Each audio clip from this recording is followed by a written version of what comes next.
Hi hello welcome back to my channel. ಹಸೆಮಣೆಯ ಅಣೆಬರಹ ಭಾಗ 10. ಅಯ್ಯೋ ಬಾಯ್, ಎಂಥ ಮಾತು! ನಾವು ಬಾಯ್ ಫೋನ್ ಎತ್ತದೇ ಇರುತ್ತೀವ. ಇಲ್ಲಿ ಸಿಗ್ನಲ್ ಸರಿಯಾಗಿ ಬರುತ್ತಿಲ್ಲ. ಫೋನ್ ರಿಂಗ್ ಆಗುತ್ತಿದೆ, ಆದರೆ ಮಾತು ಸರಿಯಾಗಿ ಕೇಳಿಸುತ್ತಿಲ್ಲ. ಸ್ವಲ್ಪ ಹೊತ್ತು ಬಿಟ್ಟು ಫೋನ್ ಮಾಡೋಣ ಅಂದುಕೊಂಡೆವು, ಆದರೆ ಅಷ್ಟರಲ್ಲಿ ನೀವು ಹೀಗೆ ಬರುತ್ತೀರಾ ಎಂದು ಅಂದುಕೊಂಡಿರಲಿಲ್ಲ ಎಂದು ಅನ್ನುತ್ತಿದ್ದರೆ, ನಿನ್ನ ಮಾತುಗಳನ್ನು ನಾನು ನಂಬಲು ನನಗೆ ಮೆದುಳು ಇಲ್ಲ ಅಂದ್ಕೊಂಡಿದ್ದೀಯಾ ಅನ್ನುತ್ತಾನೆ ಅವನು. ಅಯ್ಯೋ ಬಾಯ್, ಅಂತ ಮಾತು ಯಾಕೆ? ನಾನು ನಿಜವನ್ನೇ ಹೇಳುತ್ತಿದ್ದೇನೆ ಅನ್ನುತ್ತಿದ್ದರೆ, ಚುಪ್ ಕರೋ ಬೇವಕೂಫ್ ಬೇಕೂಫ್ ಎಂದು ಗದರುತ್ತಾ, ಬಾಯ್ ಇವರನ್ನು ಏನು ಮಾಡಬೇಕು ಅಂತ ಮತ್ತೆ ಫೋನ್ನಲ್ಲಿ ಏನೋ ಮಾತನಾಡುತ್ತಿರುತ್ತಾನೆ.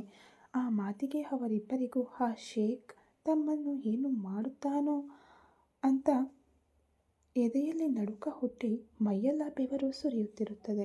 ಅವನು ಆ ಫೋನ್ನಲ್ಲಿ ಏನೋ ಮಾತನಾಡಿ, ಹಾ ಬಾಯ್, ಠೀಕ್ ಹೇ ಬಾಯ್ ಅನ್ನುತ್ತಾ ಕೊನೆಗೆ ಫೋನ್ ತಂದು ಪ್ರಕಾಶ್ ಕೈಗೆ ಕೊಟ್ಟು, ಬಾಯ್ ಸೇ ಬಾತ್ ಕರೋ ಎಂದು ಅನ್ನುತ್ತಾನೆ. ಪ್ರಕಾಶ್ಗೆ ನಡುಗುವ ಕೈಗಳಿಂದಲೇ ಪ್ರಕಾಶ್ ಫೋನ್ ತನ್ನ ಕಿವಿಯ ಬಳಿ ಇಟ್ಕೊಂಡು ಹಲೋ ಬಾಯ್ ಎಂದು ಸಣ್ಣ ದನಿಯಲ್ಲಿ ಅನ್ನುತ್ತಿದ್ದರೆ, ಆ ಕಡೆಯಿಂದ ಏನೋ ನನ್ನ ಹತ್ತಿರವೇ ನಕರ ಮಾಡೋಣ ಅಂದ್ಕೊಂಡಿದ್ದೀರಾ? ಮೊದಲು ಫೋನ್ ಎತ್ತಿ, ಸಿಗ್ನಲ್ ಬರುತ್ತಿಲ್ಲ ಎಂದು ಕಟ್ ಮಾಡಿ, ಆಮೇಲೆ ನಾನು 2 ಬಾರಿ ಮಾಡಿದರೂ ನನ್ನ ಫೋನ್ ಎತ್ತದೆ ಪಕ್ಕಕ್ಕೆ ಬಿಸಾಕುತ್ತೀರಾ? ಏನಂದ್ಕೊಂಡಿದ್ದೀರಾ ನೀವು? ನನ್ನನ್ನು ನೀವೇನು ಮಾಡುತ್ತಿದ್ದೀರಾ ಅಂತ ತಿಳಿದುಕೊಳ್ಳದೆ ನೀವು ಹೇಳಿದ್ದನ್ನು ನಂಬಲು ನಾನೇನಾದರೂ ಸಾಮಾನ್ಯ ರೌಡಿ ಅಂದುಕೊಂಡಿದ್ದೀರಾ ಎಂದು ಅನ್ನುತ್ತಿದ್ದರೆ, ಇಲ್ಲ ಬಾಯ್, ನಾವು ಹಾಗೇನೂ ಅಂದುಕೊಂಡಿಲ್ಲ ಅನ್ನುತ್ತಿದ್ದರೆ, ನನ್ನನ್ನು ಮೋಸ ಮಾಡೋಣ ಅಂದ್ಕೊಂಡಿದ್ದೀರಾ? ನನ್ನ ಫೋನ್ ಎತ್ತದೆ ಪಕ್ಕಕ್ಕೆ ಇಟ್ಟರೆ ಹೇಗಿರುತ್ತೆ ಅಂತ ಟ್ರಯಲ್ ನೋಡಿದ್ದೀರಲ್ಲ. ಈಗ ನಾನು ಇಲ್ಲಿಂದ ಒಂದು ಮಾತು ಹೇಳಿದರೆ ಸಾಕು, ನಿಮ್ಮಿಬ್ಬರ ತಲೆಗಳು ಕಲ್ಲಂಗಡಿ ಹಣ್ಣು ಹೊಡೆದ ಹಾಗೆ ಹೊಡೆದು ಹೋಗುತ್ತವೆ ಎಂದು ಅನ್ನುತ್ತಿದ್ದರೆ, ಮಾಫ್ ಕರೋ ಬಾಯ್, ಇನ್ನೊಮ್ಮೆ ಹೀಗೆ ಮಾಡುವುದಿಲ್ಲ. ನೀವು ಯಾವಾಗ ಫೋನ್ ಮಾಡಿದರೂ ಎತ್ತುತ್ತೇವೆ ಎಂದು ಭಯದಿಂದ ಬೇಡಿಕೊಳ್ಳುತ್ತಿರುತ್ತಾರೆ. ಠೀಕ್ ಹೇ, ಇದು ಮೊದಲನೇ ತಪ್ಪು ಎಂದು ಭಾವಿಸಿ ನಿಮ್ಮನ್ನು ಬಿಡುತ್ತಿದ್ದೇನೆ. ಇನ್ನೊಮ್ಮೆ ಏನಾದರೂ ನನ್ನ ಹತ್ತಿರವೇ ನಿಮ್ಮ ನಾಟಕ ತೋರಿಸಿದರೆ, ಹೇಳದೆ ಕೇಳದೆ ಯಾವ ಕಡೆಯಿಂದ ಯಾವ ಗುಂಡು ಬಂದು ನಿಮ್ಮ ಎದೆಯನ್ನು ಸೀಳುತ್ತದೆಯೋ ಕೂಡ ತಿಳಿಯದೆ ಮೇಲಕ್ಕೆ ಹೋಗುತ್ತೀರಾ ಎಂದು ಅನ್ನುತ್ತಿದ್ದರೆ, ಹಾ ಬಾಯ್ ಸಮಜ್ ಗಯೇ, ಇನ್ನೊಮ್ಮೆ ಇಂತಹ ತಪ್ಪು ಎಂದಿಗೂ ನಡೆಯುವುದಿಲ್ಲ ಬಾಯ್ ಎಂದು ಅನ್ನುತ್ತಾರೆ. ನನ್ನ ಸರಕನ್ನು ನನ್ನ ಜನರಿಗೆ ಡೆಲಿವರಿ ಕೊಡುತ್ತೇನೆ ಅಂದಿದ್ದೀರಿ, ಅದು ಕೊಟ್ಟಿದ್ದೀರಾ ಇಲ್ಲವಾ ಎಂದು ಕೇಳುತ್ತಿದ್ದರೆ, ಮಾಫ್ ಕರೋ ಬಾಯ್, ಆ ಕೆಲಸ ಇನ್ನೂ ಮಾಡಿಲ್ಲ ಅಂದಾಗ, ಯಾಕೆ ಮಾಡಿಲ್ಲ? ಯಾವಾಗಲೂ ಕರೆಕ್ಟ್ ಟೈಮ್ಗೆ ಡೆಲಿವರಿ ಕೊಡುತ್ತೀರಲ್ಲ. ಈ ಬಾರಿ ನಾನು ಎಷ್ಟೋ ಆಸೆ ಪಟ್ಟ ಆ ಹುಡುಗಿಯನ್ನು ನೀವು ಇನ್ನೂ ಯಾಕೆ ಡೆಲಿವರಿ ಕೊಟ್ಟಿಲ್ಲ ಎಂದು ಕೋಪದಿಂದ ಅನ್ನುತ್ತಿದ್ದರೆ, ಬಾಯ್, ಆ ಹುಡುಗಿಯ ಜೊತೆ ನನ್ನ ಮದುವೆ ಅನಿರೀಕ್ಷಿತವಾಗಿ ಪೋಸ್ಟ್ಪೋನ್ ಆಯಿತು ಬಾಯ್. ನಮ್ಮ ಮದುವೆ ನಡೆದ ತಕ್ಷಣವೇ ಆ ದಿನವೇ ಆ ಹುಡುಗಿಯನ್ನು ನಿಮ್ಮ ಜನರಿಗೆ ಒಪ್ಪಿಸುತ್ತೇನೆ ಬಾಯ್ ಎಂದು ಅನ್ನುತ್ತಿದ್ದರೆ, ಈ ಬಾರಿ ಅಲ್ಲಿದ್ದವರಲ್ಲಿ ಒಬ್ಬನು ಬಂದು ಪ್ರಕಾಶ್ ಬಾಯಲ್ಲಿ ಗನ್ನು ಇಡುತ್ತಾನೆ. ಪ್ರಕಾಶ್ಗೆ ಆ ಗನ್ ನೋಡಿ ಮೈಯೆಲ್ಲ ಬೆವರು ಸುರಿಯುತ್ತಿರುತ್ತದೆ. ಕಣ್ಣುಗಳಿಂದಲೇ ಗನ್ ತೆಗೆಯುವಂತೆ ಬೇಡಿಕೊಳ್ಳುತ್ತಾನೆ. ತಕ್ಷಣ ಪ್ರಕಾಶ್ ಫೋನ್ಗೆ ಏನೋ ವಿಡಿಯೋ ಬಂದಂತೆ ನೋಟಿಫಿಕೇಶನ್ ಸೌಂಡ್ ಬರುತ್ತದೆ. ತನ್ನ ಫೋನ್ ಕಡೆ ನೋಡಿದ ಪ್ರಕಾಶ್ ಅಷ್ಟರಲ್ಲಾಗಲೇ ಅವನ ಹತ್ತಿರದಿಂದ ಫೋನ್ ತೆಗೆದುಕೊಂಡು ತನ್ನ ಕಿವಿಯಲ್ಲಿ ಇಟ್ಟುಕೊಂಡಿದ್ದ ವ್ಯಕ್ತಿ ಠೀಕ್ ಹೇ ಬಾಯ್ ಅನ್ನುತ್ತಾ ಪ್ರಕಾಶ್ ಫೋನ್ ತಂದು ಅವನಿಗೆ ಕೊಟ್ಟು ಆ ವಿಡಿಯೋ ನೋಡಲು ಹೇಳುತ್ತಾನೆ. ಪ್ರಕಾಶ್ ಭಯದಿಂದಲೇ ಆ ವಿಡಿಯೋ ಓಪನ್ ಮಾಡಿ ನೋಡುವಷ್ಟರಲ್ಲಿ ಅದು ಆ ತಂದೆ ಮಕ್ಕಳು ಬಾರ್ನಲ್ಲಿ ಕುಡಿದು ಮತ್ತಿನಲ್ಲಿ ಬಾಯಿನಿಂದ ತಪ್ಪಿಸಿಕೊಂಡು ಎಲ್ಲಿಗಾದರೂ ಓಡಿ ಹೋಗೋಣವಾ ಎಂದು ಮಾತನಾಡಿಕೊಂಡ ರೆಕಾರ್ಡಿಂಗ್. ಅದನ್ನು ನೋಡಿ ಅವರ ಮೇಲಿನ ಪ್ರಾಣ ಮೇಲೆಯೇ ಹಾರಿ ಹೋಗುತ್ತದೆ. ನಾವು ಕುಡಿದು ಬೊಗಳಿದ್ದೆಲ್ಲ ವಿಡಿಯೋ ರೂಪದಲ್ಲಿ ಬಾಯ್ ಹತ್ತಿರಕ್ಕೆ ಹೋಯಿತಾ? ಅಸಲು ಇದು ಯಾವಾಗ ನಡೆಯಿತು? ಈಗ ಬಾಯ್ ನಮ್ಮನ್ನು ಏನು ಮಾಡುತ್ತಾನೋ ಎಂದು ಭಯವಾಗಿ ಅಂದುಕೊಳ್ಳುತ್ತಾ ಪ್ರಕಾಶ್ ಆ ವ್ಯಕ್ತಿಯ ಕಡೆ ನೋಡುತ್ತಿದ್ದರೆ, ಅವನು ಪ್ರಕಾಶ್ನ ಬಾಯಿಯಿಂದ ಗನ್ ತೆಗೆಯುತ್ತಾನೆ. ಆಗ ಇನ್ನೊಬ್ಬನು ಹೋಗಿ ಆ ಶೇಖ್ ಫೋನನ್ನು ಮತ್ತೆ ಪ್ರಕಾಶ್ಗೆ ಕೊಡುತ್ತಾನೆ. ಆ ಫೋನ್ ಕಿವಿಯ ಬಳಿ ಇಟ್ಕೊಂಡು ನಡುಗುವ ಸ್ವರದಿಂದ ಹಲೋ ಬಾಯ್ ಎಂದು ಅನ್ನುತ್ತಿದ್ದರೆ, ಆ ಧ್ವನಿಯಲ್ಲಿ ಕೇಳಿಸುತ್ತಿರುವ ಭಯಕ್ಕೆ ಆ ಕಡೆ ಇದ್ದ ವ್ಯಕ್ತಿ ಸ್ಯಾಟಿಸ್ಫೈ ಅಂದರೆ ತೃಪ್ತಿಯಾಗಿ, ಈಗ ಹೇಳು, ನನ್ನ ಸರಕು ಯಾಕೆ ಡೆಲಿವರಿ ಕೊಟ್ಟಿಲ್ಲ? ಕತೆಗಳು ಹೇಳಬೇಕು ಅಂತ ನೋಡಿದರೆ ಈಗ ನಿನ್ನ ಬಾಯಲ್ಲಿದ್ದ ಗನ್ನಿಂದ ಬುಲೆಟ್ ಸಿಡಿಯದೆ ನಿಂತಿದೆ. ಆದರೆ ಈಗ ನೀನು ಇನ್ನೊಂದು ಮಾತು ಸುಳ್ಳು ಹೇಳಬೇಕು ಅಂತ ನೋಡಿದರೂ ನಿನ್ನ ತಲೆ ಹೊಡೆದು ಹೋಗುತ್ತದೆ ಅನ್ನುತ್ತಾ ವಾರ್ನಿಂಗ್ ಕೊಡುತ್ತಾನೆ ಆ ಬಾಯ್. ಅಯ್ಯೋ ಬಾಯ್ ಅಂತ ಮಾತು ಅನ್ನಬೇಡಿ. ನಿಮಗೆ ನಮ್ಮ ಬಗ್ಗೆ ಎಲ್ಲ ವಿಷಯಗಳು ಆಗಿಂದಾಗೆ ತಿಳಿಯುತ್ತವೆ ಎಂದು ತಿಳಿದ ನಂತರವೂ ನಿಮಗೆ ಸುಳ್ಳು ಹೇಳಲು ಯಾಕೆ ಟ್ರೈ ಮಾಡುತ್ತೇನೆ. ಆ ದಿನ ಏನೋ ಕುಡಿದ ಮತ್ತಿನಲ್ಲಿ ವಿಷಿಕಾ ಕೈತಪ್ಪಿ ಹೋದಳು ಎಂದು ಅವಳನ್ನು ನಿಮ್ಮ ಜನರಿಗೆ ಒಪ್ಪಿಸದಿದ್ದರೆ ನೀವು ಏನು ಮಾಡುತ್ತೀರೋ ಎಂಬ ಭಯದಿಂದ ನಿಮ್ಮಿಂದ ದೂರವಾಗಿ ಓಡಿ ಹೋಗೋಣ ಅಂತ ಏನೋ ಇಷ್ಟ ಬಂದ ಹಾಗೆ ಬೊಗಳಿಬಿಟ್ಟೆವು. ಅಷ್ಟೇ ಹೊರತು ನಿಮ್ಮಿಂದ ತಪ್ಪಿಸಿಕೊಂಡು ನಾವು ಓಡಿ ಹೋಗಲು ಸಾಧ್ಯವಾ ಬಾಯ್? ಇದು ನಡೆಯುವ ಕೆಲಸವಾ? ನಾವು ಈ ಭೂಮಿಯ ಮೇಲೆ ಎಲ್ಲಿ ಅಡಗಿಕೊಂಡರೂ ನೀವು ನಮ್ಮನ್ನು ಪತ್ತೆ ಹಚ್ಚಬಲ್ಲಿರಿ ಎಂದು ನಮಗೆ ಗೊತ್ತು ಬಾಯ್. ಅದಕ್ಕೆ ತಕ್ಷಣ ಆ ಪ್ರಯತ್ನ ಕೂಡ ಕೈಬಿಟ್ಟೆವು. ನಾವೇ ನಿಮಗೆ ಫೋನ್ ಮಾಡಿ ಈ ವಿಷಯ ಹೇಳೋಣ ಅಂದುಕೊಂಡೆವು. ಆದರೆ ಅಷ್ಟರಲ್ಲಿ ನೀವು ಸಡನ್ನಾಗಿ ಫೋನ್ ಮಾಡುವಷ್ಟರಲ್ಲಿ ನಿಮಗೆ ಏನು ಹೇಳಬೇಕು ಅರ್ಥವಾಗದೆ ಭಯಪಟ್ಟು ಫೋನ್ ಎತ್ತಲಿಲ್ಲ ಬಾಯ್. ಅಷ್ಟೇ, ಅದಕ್ಕೂ ಮೀರಿ ಇನ್ನೇನೂ ಇಲ್ಲ. ಅಷ್ಟರಲ್ಲೇ ನಿಮ್ಮ ಜನರು ಬಂದರು ಅನ್ನುತ್ತಾನೆ ಪ್ರಕಾಶ್. ಆ ಮಾತುಗಳನ್ನೆಲ್ಲ ಕೇಳಿದ ನಂತರ ಸ್ವಲ್ಪ ಶಾಂತನಾದ ಆ ಶೇಖ್. ಸರಿ, ಈಗ ಅಸಲು ಅಲ್ಲಿ ಏನು ನಡೆಯಿತೋ ವಿಷಿಕಾಳನ್ನು ನೀನು ನನಗೆ ಯಾಕೆ ಒಪ್ಪಿಸಲಿಲ್ಲವೋ ಇದ್ದ ವಿಷಯ ಇದ್ದ ಹಾಗೆ ಹೇಳು. ಹಾಗಲ್ಲದೆ ಮತ್ತೆ ಏನಾದರೂ ಸುಳ್ಳು ಹೇಳಬೇಕು ಅಂತ ನೋಡಿದರೆ ಏನು ಮಾಡುತ್ತೇನೋ ನೋಡಿದೆಯಲ್ಲ ಅಂದಾಗ, ಹಾಂ ಬಾಯ್ ನೋಡಿದೆ. ಇಷ್ಟು ತಿಳಿದ ನಂತರ ಸುಳ್ಳು ಯಾಕೆ ಹೇಳುತ್ತೇನೆ ಅನ್ನುತ್ತಾ ಆ ದಿನ ಕಲ್ಯಾಣ ಮಂಟಪದಲ್ಲಿ ಏನು ನಡೆಯಿತು ಎಂದು ಹೇಳಲು ಸಿದ್ಧನಾಗುತ್ತಾನೆ ಪ್ರಕಾಶ್ ಹೇಳುವುದನ್ನು ಕೇಳುತ್ತಿರುತ್ತಾನೆ ಆ ಶೇಖ್. ಆ ದಿನ ವಿಷಿಕಾಗೆ ನನಗೆ ಮದುವೆ ಏರ್ಪಾಡುಗಳೆಲ್ಲ ಚೆನ್ನಾಗಿಯೇ ನಡೆದವು. ಅಂದು ಎಲ್ಲ ಅಂದುಕೊಂಡಂತೆಯೇ ನಡೆಯುತ್ತಿವೆ ಎಂದು ಆ ಹುಡುಗಿಯನ್ನು ಆ ದಿನ ನೈಟ್ಗೆ ನಿಮ್ಮ ಜನರಿಗೆ ಒಪ್ಪಿಸುತ್ತೇವೆ ಅಂದುಕೊಂಡಿದ್ದೆವು. ಹಾಗೆ ಅಂದುಕೊಂಡ ಕೊನೆಯಲ್ಲಿ ಆ ಹುಡುಗಿಯನ್ನು ಮದುವೆ ಮಾಡಿಕೊಂಡರೆ ನೀನು ಸಾಯುತ್ತೀಯಾ ಎಂದು ಇಬ್ಬರು ವ್ಯಕ್ತಿಗಳು ಬಂದು ನನ್ನನ್ನು ಬೆದರಿಸಿ ಹೋದರು. ಆದರೆ ನಾನು ಅವರಿಗೆ ಭಯಪಡದೆ ವಿಷಿಕಾಳ ಕೊರಳಿಗೆ ತಾಳಿ ಕಟ್ಟಬೇಕು ಅಂತ ನೋಡಿದೆ. ಆದರೆ ನಾನು ತಾಳಿ ಕಟ್ಟುವ ಸಮಯಕ್ಕೆ ಒಬ್ಬನು ಬಂದು ನನ್ನನ್ನು ಹೊಡೆದು ಆ ಹುಡುಗಿಯನ್ನು ತೆಗೆದುಕೊಂಡು ಹೋದ ಬಾಯ್ ಎಂದು ಕಲ್ಯಾಣ ಮಂಟಪದಲ್ಲಿ ನಡೆದಿದ್ದೆಲ್ಲ ಹೇಳುತ್ತಾನೆ ಪ್ರಕಾಶ್. ಏನು, ಒಬ್ಬನು ಬಂದು ನಿನ್ನನ್ನು ಹೊಡೆದು ಅಷ್ಟು ಜನರ ಮುಂದೆ ಬಲವಂತವಾಗಿ ಆ ಹುಡುಗಿಯನ್ನು ಎತ್ತಿಕೊಂಡು ಹೋಗುತ್ತಿದ್ದರೆ ನೀವೇನು ಮಾಡುತ್ತಿದ್ದೀರಿ ಲೇ ದಡ್ಡ ಸನ್ಯಾಸಿಗಳ ಎಂದು ಬೈಯುತ್ತಿದ್ದರೆ ಅವನು ಕೂಡ ತುಂಬ ಬಲವಂತ ಬಾಯ್.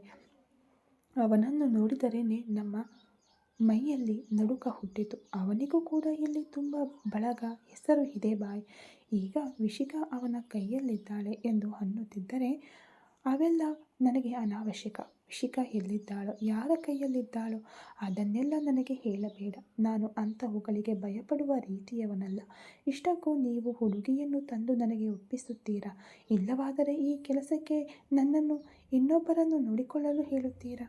ಹಾಗೆ ನಾನು ನೋಡಿಕೊಳ್ಳುವುದಾದರೆ ನನ್ನ ಬಳಿ ನೀವು ತೆಗೆದುಕೊಂಡ ಅಡ್ವಾನ್ಸ್ 50 ಲಕ್ಷ ಹಿಂತಿರುಗಿ ಕೊಡುತ್ತೀರಾ? ಇಲ್ಲವಾದರೆ ನನ್ನ ಕೈಯಲ್ಲಿ ಸಾಯುತ್ತೀರಾ ಎಂದು ಗಂಭೀರವಾಗಿ ಅವನು ಕೇಳುತ್ತಿರುತ್ತಾನೆ. ಆ ವಾಯ್ಸ್ನಲ್ಲಿರುವ ಬೇಸ್ಗೆ ಭಯಪಡುತ್ತಾ ಅವನು ಅಡ್ವಾನ್ಸ್ ಆಗಿ ಕೊಟ್ಟ ಹಣ ಆಲ್ರೆಡಿ ಖರ್ಚಾಗಿ ಹೋಗಿರುವುದರಿಂದ ಆ ಹಣ ತಮ್ಮ ಬಳಿ ಇಲ್ಲ ಎಂದು ಹೇಳಲಾಗದೆ ಆ ಹಣ ಹಿಂತಿರುಗಿ ಕೊಡದಿದ್ದರೆ ತಮ್ಮನ್ನು ಅಲ್ಲೇ ಸಾಯಿಸಲು ಹೇಳುತ್ತಾನೆ ಎಂದು ತಿಳಿದು, ಇಲ್ಲ ಬಾಯ್, ನಾವೇ ಆ ಕೆಲಸವನ್ನು ಹೇಗಾದರೂ ಮಾಡುತ್ತೇವೆ. ಅದಕ್ಕಾಗಿ ಇನ್ನಾರೂ ಅವಶ್ಯಕತೆ ಇಲ್ಲ ಎಂದು ಅನ್ನುತ್ತಾನೆ ಪ್ರಕಾಶ್ ಭಯಭಯವಾಗಿ. ಅವನ ಮಾತುಗಳನ್ನು ನಂಬಬೇಕು ಅಂತ ಇಲ್ಲದಿದ್ದರೂ ಇದಕ್ಕೂ ಮುಂಚೆ ಎಲ್ಲ ಟ್ರಾನ್ಸಾಕ್ಷನ್ ಕೂಡ ಅವರು ಕರೆಕ್ಟ್ ಟೈಮ್ಗೆ ಮಾಡಿದ್ದರಿಂದ ಟೀಕ್ ಹೇ. ನಿಮ್ಮನ್ನು ನಂಬಿ ಇಲ್ಲಿಯವರೆಗೂ ನೀವು ನಮಗೆ ಸರಕನ್ನು ಡೆಲಿವರಿ ಮಾಡುವುದರಲ್ಲಿ ಯಾವುದೇ ತಪ್ಪು ಮಾಡಿಲ್ಲ. ಆದ್ದರಿಂದ ನಿಮಗೆ ಇನ್ನೊಂದು ಚಾನ್ಸ್ ಕೊಡುತ್ತಿದ್ದೇನೆ. ಈ ಬಾರಿ ಏನಾದರೂ ನೀವು ಆ ಹುಡುಗಿಯನ್ನು ನನಗೆ ಒಪ್ಪಿಸದಿದ್ದರೆ ನಿಮ್ಮ ಪ್ರಾಣಗಳ ಮೇಲಿನ ಆಸೆ ಬಿಟ್ಟು ಬಿಡಿ. ನಿಮಗೆ 10 ದಿನಗಳ ಗಡುವು ಕೊಡುತ್ತಿದ್ದೇನೆ. ಇದರೊಳಗೆ ನನಗೆ ಆ ಹುಡುಗಿಯನ್ನು ತಂದು ಒಪ್ಪಿಸಬೇಕು ಎಂದು ಅನ್ನುತ್ತಾನೆ. ಬಾಯ್, ಬರೀ 10 ದಿನಗಳೇ ಅಂದರೆ ಕಷ್ಟ ಬಾಯ್. ಆ ಕಡೆಯವನು ಕೂಡ ಸಾಮಾನ್ಯನಲ್ಲ. ಅವನ ಹತ್ತಿರದಿಂದ ಆ ಹುಡುಗಿಯನ್ನು ಕರೆತರಬೇಕೆಂದರೆ ಸ್ವಲ್ಪ ಟೈಮ್ ಹಿಡಿಯುತ್ತದೆ ಅನ್ನುತ್ತಾನೆ. ಎಷ್ಟು ಟೈಮ್ ಬೇಕು ಅಂದಾಗ ಪ್ರಕಾಶ್ ಸ್ವಲ್ಪ ನುಣುಚಿಕೊಳ್ಳುತ್ತಾ, ಕನಿಷ್ಠ 1 ತಿಂಗಳಾದರೂ ಬೇಕು ಬಾಯ್ ಅಂದಾಗ, ಏನು ತಿಂಗಳು ದಿನಗಳ ಅನ್ನುತ್ತಾನೆ ಆ ಬಾಯ್. ಅಂದಾಗ ಮತ್ತೆ ತಿಂಗಳು ದಿನಗಳು ಅಂದರೆ ನೀವು ಆ ಹುಡುಗಿಯನ್ನು ನನ್ನ ಹತ್ತಿರ ತರುವುದಕ್ಕಾ ಇಲ್ಲವಾದರೆ ನೀವು ನನ್ನಿಂದ ತಪ್ಪಿಸಿಕೊಂಡು ಓಡಿ ಹೋಗುವುದಕ್ಕಾ ಎಂದು ಕೇಳುತ್ತಾನೆ ಆ ಶೇಖ್. ತಕ್ಷಣ ಪ್ರಕಾಶ್ ಭಯಪಡುತ್ತಾ, ಇಲ್ಲ ಬಾಯ್, ನಿಮ್ಮಿಂದ ನಾವು ತಪ್ಪಿಸಿಕೊಳ್ಳಲು ಸಾಧ್ಯವಾ? ಆ ಹುಡುಗಿಯನ್ನು ಕರೆತರುವುದಕ್ಕಾಗಿಯೇ ಕೇಳುತ್ತಿದ್ದೇವೆ ಅಂದಾಗ, ಟೀಕ್ ಹೇ, ಈ ಒಂದು ಸಾರಿಗೆ ನೀನು ಕೇಳಿದ ಟೈಮ್ ನಿನಗೆ ಕೊಡುತ್ತಿದ್ದೇನೆ, ಓನ್ಲಿ 30 ಡೇಸ್, ಆಮೇಲೆ ಒಂದು ಕ್ಷಣವೂ ಕಾಯುವುದಿಲ್ಲ ಅನ್ನುತ್ತಾನೆ. ನಹಿ ಬಾಯ್, ಆಮೇಲೆ ಒಂದು ಕ್ಷಣವೂ ನಿಮ್ಮನ್ನು ವೆಯ್ಟ್ ಮಾಡಿಸುವುದಿಲ್ಲ. ಅಂದರೆ ಸರಿ, ಆ ಫೋನನ್ನು ನನ್ನ ಮನುಷ್ಯನಿಗೆ ಕೊಡು ಎಂದ ಕೂಡಲೇ ಆ ಫೋನ್ ತನ್ನ ಎದುರಿಗಿದ್ದವನಿಗೆ ಕೊಡುತ್ತಾನೆ ಪ್ರಕಾಶ್. ಅವನು ಫೋನ್ನಲ್ಲಿ ಏನೋ ಹೇಳಿದ ತಕ್ಷಣ ಟೀಕ್ ಹೇ ಬಾಯ್ ಎನ್ನುತ್ತಾ ಆ ಫೋನ್ ಇಟ್ಟು 30 ದಿನ, ಕೇವಲ 30 ದಿನ, ಈ 30 ದಿನಗಳಲ್ಲಿ ನೀವು ಆ ಹುಡುಗಿಯನ್ನು ಕರೆತಂದು ನಮಗೆ ಒಪ್ಪಿಸಬೇಕು. ಅದನ್ನು ಬಿಟ್ಟು ಬಾಯಿನಿಂದ ತಪ್ಪಿಸಿಕೊಂಡು ಪ್ರಾಣ ಉಳಿಸಿಕೊಳ್ಳಲು ಪ್ರಯತ್ನಿಸಿದರೆ ನಮ್ಮ ಕಣ್ಣು ಯಾವಾಗಲೂ ನಿಮ್ಮ ಮೇಲಿರುತ್ತದೆ. ಬಾಯಿಗೆ ಮೋಸ ಮಾಡಬೇಕೆಂದು ಸ್ವಲ್ಪ ಯೋಚಿಸಿದರೂ ಅಲ್ಲೇ ಗುಂಡಿಕ್ಕಿ ಸಾಯಿಸುತ್ತೇವೆ ಎಂದು ಮತ್ತೊಮ್ಮೆ ಗಂಭೀರವಾಗಿ ಅವರಿಬ್ಬರಿಗೂ ವಾರ್ನಿಂಗ್ ಕೊಟ್ಟು ಎಲ್ಲರೂ ಅಲ್ಲಿಂದ ಹೊರಟು ಹೋಗುತ್ತಾರೆ. ಸ್ವಲ್ಪದರಲ್ಲಿ ಸಾವಿನಿಂದ ಪಾರಾದ ಪ್ರಕಾಶ್ ಮತ್ತು ಅವನ ಅಪ್ಪ ಅವರು ಹೋದ ತಕ್ಷಣ ಹಬ್ಬ ಎಂದು ನಿಟ್ಟುಸಿರು ಬಿಟ್ಟು ನಿರಾಳರಾಗುತ್ತಾರೆ. ವೀಕ್ಷಾಳನ್ನು ನೋಡದೆ ವಿಹಾನ್ ತನ್ನ ಬೈಕ್ ಮೇಲೆ ವಿರಾಟ್ ಅವರ ಮನೆಯ ಮುಂದೆ ಹೋದ ತಕ್ಷಣ ವಾಚ್ಮ್ಯಾನ್ ಅವನಿಗೆ ಸೆಲ್ಯೂಟ್ ಮಾಡಿ ಗೇಟ್ ಓಪನ್ ಮಾಡುತ್ತಾನೆ. ವಾಚ್ಮ್ಯಾನ್ ವಿಹಾನ್ಗೆ ಸೆಲ್ಯೂಟ್ ಮಾಡುವುದನ್ನು ಆಶ್ಚರ್ಯದಿಂದ ನೋಡುತ್ತಾ, ಇದೇನು, ಇವನು ಆ ವಿರಾಟ್ ಅವರ ಮನೆಗೆ ಹೋಗುತ್ತಿದ್ದಾನೆ, ಆ ವಾಚ್ಮ್ಯಾನ್ ಕೂಡ ಇವನು ಆ ಮನೆಯವನೇನೋ ಅನ್ನೋ ಹಾಗೆ ಸೆಲ್ಯೂಟ್ ಮಾಡುತ್ತಿದ್ದಾನೆ, ಅಸಲಿಗೆ ಯಾರು ಈ ವಿಹಾನ್ ಎಂದು ಆಲೋಚನೆಯಲ್ಲಿ ಮುಳುಗುತ್ತಾಳೆ ವೀಕ್ಷಾ. ಯಾರ ಅನುಮತಿಯೂ ಇಲ್ಲದೆ ಅಷ್ಟು ದರ್ಪದಿಂದ ಅವನು ಆ ಮನೆಗೆ ಹೋಗುತ್ತಿದ್ದಾನೆ ಎಂದರೆ ಅವನು ವಿರಾಟ್ಗೆ ಸಂಬಂಧಿಕನೇ ಅಥವಾ ಬೇರೆ ಏನಾದರೂನಾ ಎಂದು ಯೋಚಿಸುತ್ತಾ ಅಸಲಿಗೆ ವಿಹಾನ್ ವಿರಾಟ್ಗೆ ಏನಾಗಬೇಕು ಎಂದು ಅಂದುಕೊಳ್ಳುತ್ತಾ, ಒಂದು ವೇಳೆ ತಾನು ಆ ಮನೆಗೆ ಹೋಗಬೇಕೆಂದರೆ ವಿಹಾನ್ ತನಗೆ ಏನಾದರೂ ಉಪಯೋಗವಾಗುತ್ತಾನಾ ಎಂಬ ಆಲೋಚನೆಯನ್ನು ಮಾಡುತ್ತಾಳೆ. ಆ ಸ್ವಲ್ಪ ಸಮಯದಲ್ಲೇ ತಾನು ಆ ಮನೆಗೆ ಹೋಗಲು ಅದೊಂದೇ ದಾರಿ ಎಂದು ತನ್ನ ಆಲೋಚನೆಗೆ ತನ್ನನ್ನೇ ತಾನೇ ಬೇಷ್ ಎಂದುಕೊಳ್ಳುತ್ತಾ, ಹೌದು, ಇದೇ ಸರಿ, ಆ ವಿಹಾನ್ನನ್ನು ಮುಂದಿಟ್ಟುಕೊಂಡು ನಾನು ಆ ಮನೆಗೆ ಹೋಗಿ ಅಕ್ಕನನ್ನು ಒಮ್ಮೆ ಭೇಟಿಯಾಗಿ ಬರಬಹುದು ಎಂಬ ಆಲೋಚನೆಯೊಂದಿಗೆ ವಿಶಿಕಾಳನ್ನು ಭೇಟಿಯಾಗಲು ಒಂದು ದಾರಿ ಸಿಕ್ಕಿತು. ಆದರೆ ಅದು ಈಗಲೇ ಅಲ್ಲ, ಮೊದಲು ಈ ವಿಹಾನ್ನನ್ನು ಚೆನ್ನಾಗಿ ಒಲಿಸಿಕೊಂಡು ಆಮೇಲೆ ನನ್ನ ಪ್ಲಾನ್ ಜಾರಿಗೆ ತರಬೇಕು. ಅಲ್ಲಿಯವರೆಗೆ ಅಕ್ಕನನ್ನು ಹುಷಾರಾಗಿರುವಂತೆ ನೋಡು ಸ್ವಾಮಿ ಎಂದು ಆ ದೇವರಲ್ಲಿ ಬೇಡಿಕೊಳ್ಳುತ್ತಾಳೆ. ವಿರಾಟ್ನನ್ನು ನೆನಪಿಸಿಕೊಂಡು, ಈ ಬಾರಿ ನೀನು ಕೂಡ ನನ್ನ ಅಕ್ಕನನ್ನು ನಾನು ಭೇಟಿಯಾಗದಂತೆ ನನ್ನನ್ನು ತಡೆಯಲಾರೆ ವಿರಾಟ್ ವರ್ಮಾ. ಖಂಡಿತವಾಗಿ ವಿಹಾನ್ನ ಸಹಾಯದಿಂದ ನನ್ನ ಅಕ್ಕನನ್ನು ಭೇಟಿಯಾಗಿಯೇ ತೀರುತ್ತೇನೆ ಎಂದು ಮನಸ್ಸಿನಲ್ಲೇ ಅಂದುಕೊಳ್ಳುತ್ತಾ ಅತ್ತ ಕಡೆಯಿಂದ ಆಟೋ ಬರಲು ಆ ಆಟೋ ಹತ್ತಿ ಮರಳಿ ತನ್ನ ಮನೆಗೆ ಹೊರಡುತ್ತಾಳೆ ವೀಕ್ಷಾ. ಹೊರಗೆ ಹೋದ ವೀಕ್ಷಾ ಸುಮಾರು 2 ಗಂಟೆಗಳ ನಂತರ ಮನೆಗೆ ಬರುವಷ್ಟರಲ್ಲಿ ದಾಮಿನಿ ವೀಕ್ಷಾಳನ್ನು ನೋಡುತ್ತಾ, ಏನೇ, ವಿಶಿಕಾಳನ್ನು ಭೇಟಿಯಾಗಿ ಬಂದೆಯಾ? ಆ ವಿರಾಟ್ ವರ್ಮಾ ನಿನ್ನನ್ನು ಭೇಟಿಯಾಗಲು ಬಿಟ್ಟನಾ? ಅಸಲಿಗೆ ಅಲ್ಲಿ ಏನು ನಡೆಯಿತು ಎಂದು ಆತುರದಿಂದ ಉತ್ಸಾಹವನ್ನು ತಡೆಯಲಾಗದೆ ಕೇಳುತ್ತಿರುತ್ತಾಳೆ. ತಾಯಿ ಯಾಕೆ ಹಾಗೆ ಕೇಳುತ್ತಿದ್ದಾಳೆಂದು ತಿಳಿದು, ನಾನು ಅಕ್ಕನನ್ನು ಭೇಟಿಯಾಗಲು ಹೋಗುತ್ತಿದ್ದೇನೆ ಎಂದು ನಿನಗೆ ಹೇಳಿದ್ದೆನಾ? ಯಾಕೆ ನೀನೇ ಏನಾದರೂ ಊಹಿಸಿಕೊಳ್ತಾ ಇದ್ದೀಯಾ ಅಂದಾಗ, ಅಂದರೆ ಏನೇನೇ ನೀನು ಹೇಳ್ತಾ ಇರುವುದು? ಈಗ ನೀನು ಆ ವಿಶಿಕಾಳನ್ನು ಭೇಟಿಯಾಗಲು ಅಲ್ವಾ ಹೋದದ್ದು? ನಿನ್ನ ಆವೇಶ ನೋಡಿ ನೀನು ನಿನ್ನ ಅಕ್ಕನನ್ನು ಭೇಟಿಯಾಗಲೆಂದೇ ಹೋದೆ ಎಂದುಕೊಂಡೆ. ಆದರೂ ನನ್ನನ್ನು ಅನ್ನುತ್ತಿದ್ದೀಯಾ? ಆದರೆ ನಾನು ಹಾಗೆ ಅಂದುಕೊಂಡಿದ್ದರಲ್ಲಿ ತಪ್ಪೇನಿದೆ?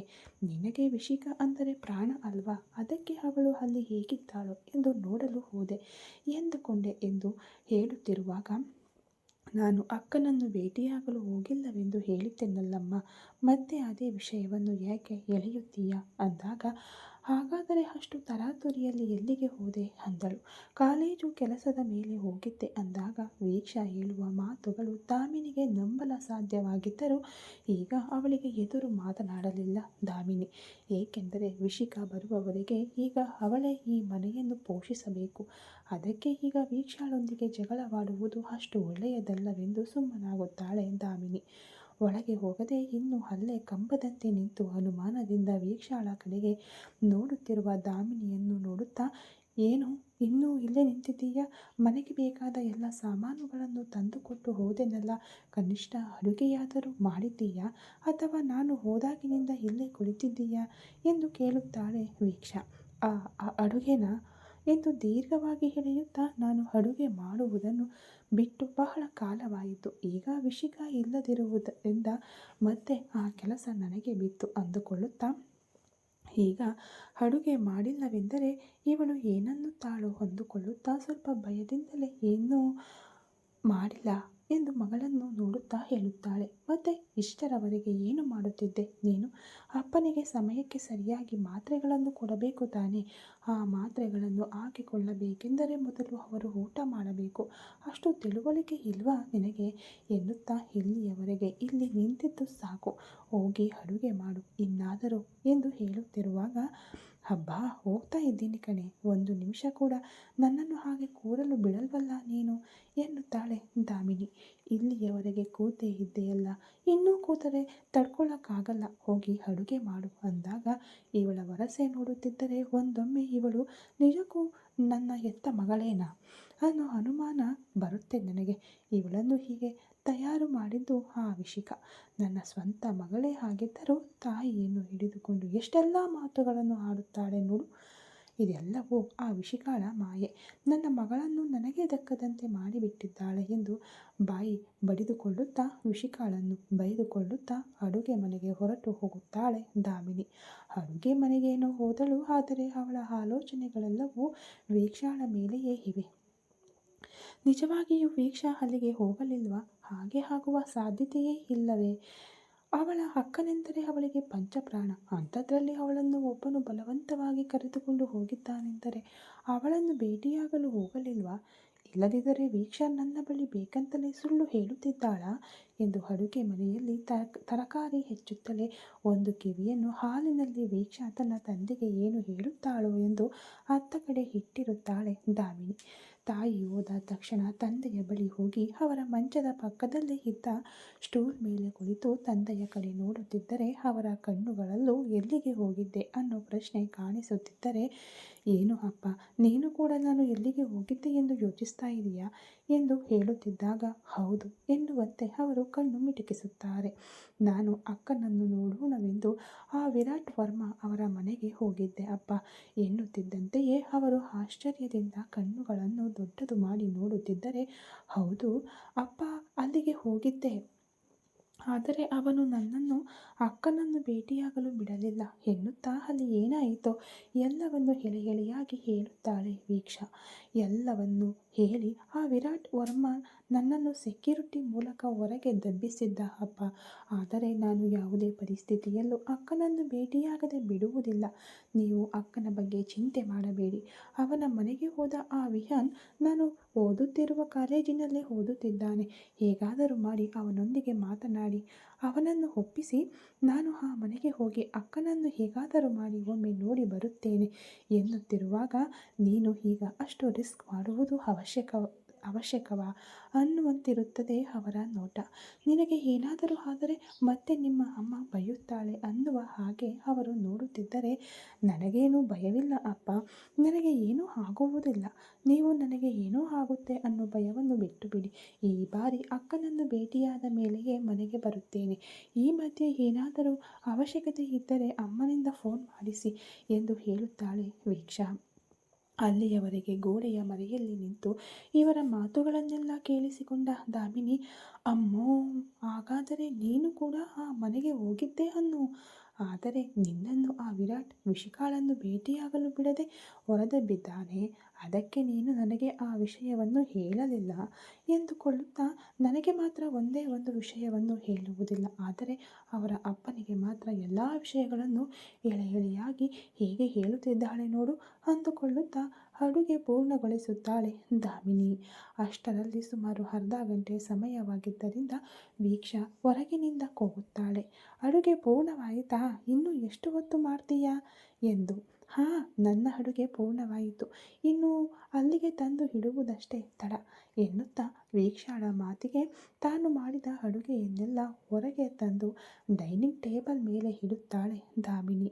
ಮೊದಲು ಒಂದು ತಟ್ಟೆ ತೆಗೆದುಕೊಂಡು ಅದರಲ್ಲಿ ಅನ್ನ, ಬೇಳೆ, ಸಾರು ಬಡಿಸಿಕೊಂಡು ತಾನೂ ಒಂದು ತುತ್ತು ತಿಂದು ಪರವಾಗಿಲ್ಲ, ಚೆನ್ನಾಗಿಯೇ ಇದೆ ಎಂದುಕೊಂಡ ನಂತರ ತನ್ನ ತಂದೆಗೆ ತೆಗೆದುಕೊಂಡು ಹೋಗಿ ಅನ್ನ ತಿನ್ನಿಸುತ್ತಾಳೆ ವೀಕ್ಷಾ. ತನ್ನಿಬ್ಬರು ಹೆಣ್ಣು ಮಕ್ಕಳಿಗೆ ತಾನೆಂದರೆ ಎಷ್ಟು ಪ್ರೀತಿ ಇದೆ ಎಂದು ನೋಡಿ ಸಂಭ್ರಮಿಸುತ್ತಾನೆ ವೀಕ್ಷಾಳ ತಂದೆ. ತಂದೆಗೆ ತಿನ್ನಿಸಿ ಮಾತ್ರೆಗಳನ್ನು ಕೊಟ್ಟು ತಾನೂ ತಿಂದು ಇನ್ನು ನಾನು ಹೊರಡುತ್ತೇನೆ ಅಪ್ಪ ಎನ್ನುತ್ತಾ ತಾಯಿಯ ಕಡೆ ನೋಡಿ ಅದೇ ವಿಷಯವನ್ನು ಅವಳಿಗೂ ಹೇಳಿ, ಇನ್ನೊಮ್ಮೆ ನನಗೆ ಗೊತ್ತಿಲ್ಲದೆ ನನ್ನ ಬಳಿ ಏನೂ ಹೇಳದೆ ಅಕ್ಕನ ವಿಷಯದಲ್ಲಿ ಎಂತಹ ನಿರ್ಧಾರ ತೆಗೆದುಕೊಂಡರೂ ನಿನಗೆ ಮರ್ಯಾದೆ ಇರುವುದಿಲ್ಲ, ಹುಷಾರ್ ಎಂದು ತಾಯಿಗೆ ವಾರ್ನಿಂಗ್ ಕೊಟ್ಟು ಹೊರಡುತ್ತಾಳೆ ವೀಕ್ಷಾ. ಅಲ್ಲಿಂದ ಹೊರಗೆ ಬಂದು ಕ್ಯಾಬ್ ಬುಕ್ ಮಾಡಿಕೊಂಡು ಕಾಲೇಜಿಗೆ ಹೋಗಿ ಅಲ್ಲಿ ಹಾಸ್ಟೆಲ್ ಒಳಗೆ ಹೋಗುತ್ತಾಳೆ.